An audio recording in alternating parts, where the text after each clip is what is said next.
Welcome to Bits of Wisdom, offering insights on money, Bitcoin, and the world of exponential change.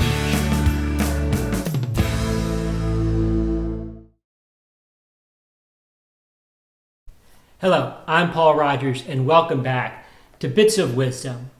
This is episode 3 in our foundation series on money, our monetary system, and Bitcoin. Let me start with a quote from that famous book by Lewis Carroll, Alice in Wonderland.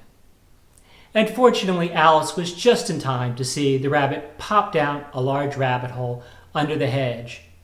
In another moment, down went Alice after it, never once considering how in the world she was to get out again.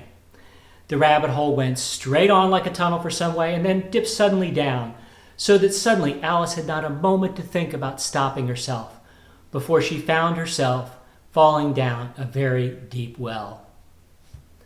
So that characterizes what often happens when one begins to understand what's going on with our money, our monetary system, and beginning to look for solutions.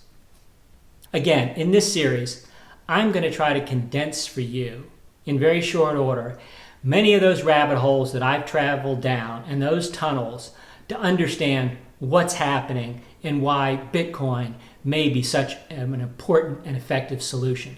So in this episode, we're going to talk about the importance of understanding money and investments.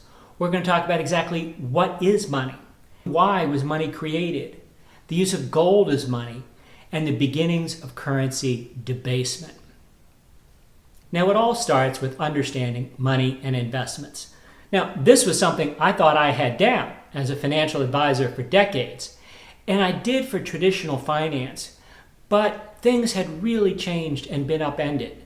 Now, from my years of working with people of all sorts, from those just starting out to those with multi-million-dollar portfolios, what I learned was that most people don't really understand money and investing. After all, that's why they had hired me. But one of my first principles and practices was to always do my best to provide an educated framework from which they could make decisions. So before we can talk about Bitcoin, we've got to understand money and the systems built around it. I cannot impress upon you enough how important this is. As one of the most famous Bitcoiners, Michael Saylor, said, "The road to serfdom consists of working exponentially harder in order to earn a currency going exponentially weaker." My guess, you aren't interested in being a serf. But to understand what he really means by this, we've got to dig deeper into what money really is. So join me and let's take a guided tour down this rabbit hole. So what is money? Well, it's pictures of George Washington on a single and Benjamin Franklin on a $100 bill. We all know what money is when we see it, and we all know we'd like more of it.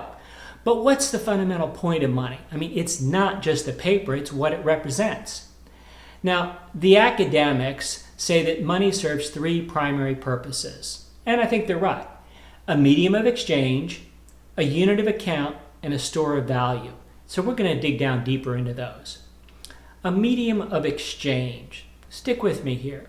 You know, as economies have grown over human history, there became a need to move beyond barter types of systems to have a means to exchange goods and services over differing space and time parameters. So let's look at an example. If I'm a farmer growing apples and I want to have a new house, I can go to someone in my community who builds houses and ask them to build me a house. Now, chances are they can't use as many apples as the value in time and effort it takes to build the house. So money can serve as a medium of exchange as well as a unit of account to facilitate this transaction. I can go sell my apples to a lot of people and they can give me money, and then I can give the money to the builder. They can then go on to use that money to buy the things that they need. An economist refers to this as the coincidence or lack thereof of wants. The person you want something from doesn't necessarily want what you have to offer. Money solves this problem by being a technology for indirect exchange, and hence money is referred to as a medium of exchange. Now, there are other elements involved also. So Let's go back in time and imagine I'm a shepherd wandering the hills and moving from town to town and wanting different things at different places and at different times. Food in one place, a blanket in another, shoes in another. I also need a technology that is accepted across space and time, so it's accepted in the various places I go with my sheep, which means it should be easy to transport, generally acceptable or saleable across time and space, and easily divisible for different needs, and a store of value over time to achieve these things. So let's go back to the apple farmer. He has a good which is fairly widely desired. Most people like apples. It's not too difficult to transport, at least in smaller quantities for short distances, and it can be parceled out from a bushel to a single apple, etc. However, apples, like most foodstuffs, have a problem when it comes to being a store of value, since they're perishable. My harvest of apples won't be worth much, except maybe a cider, 2 years from now when they're all ripe. Now, if I had a technology that allowed me to convert a bushel of apples into tokens, I could hold the tokens over time and space and use them and divide them as needed to purchase what I wanted.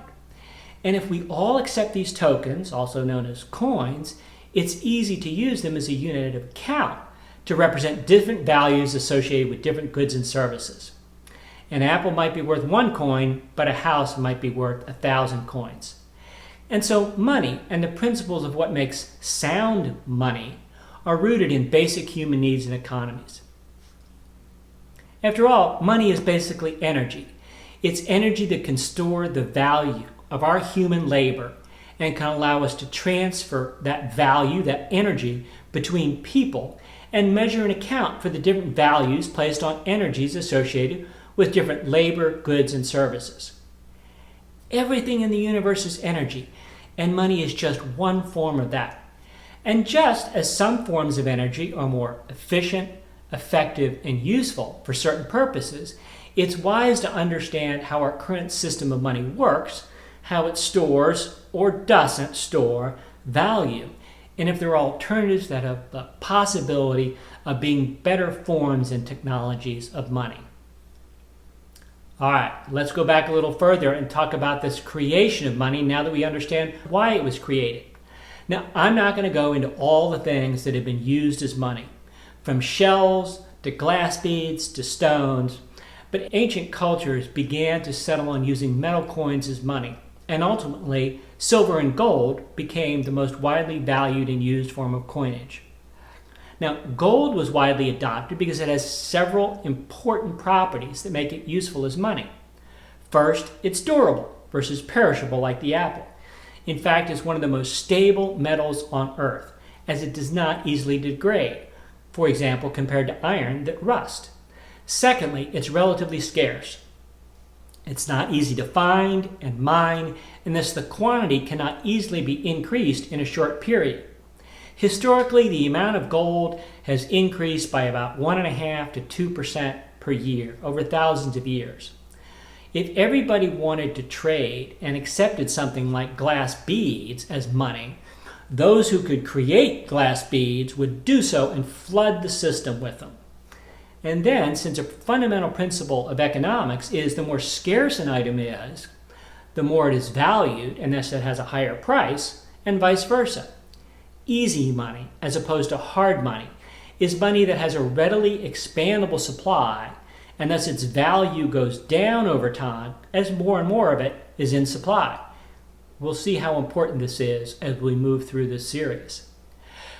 Because it's so stable, most of the gold that's ever been mined is still around. So in economic terms, the stock-to-flow ratio is high. This means that the amount of gold held, the stock, is relatively high compared to the amount of new gold, the flow, that's coming into the system.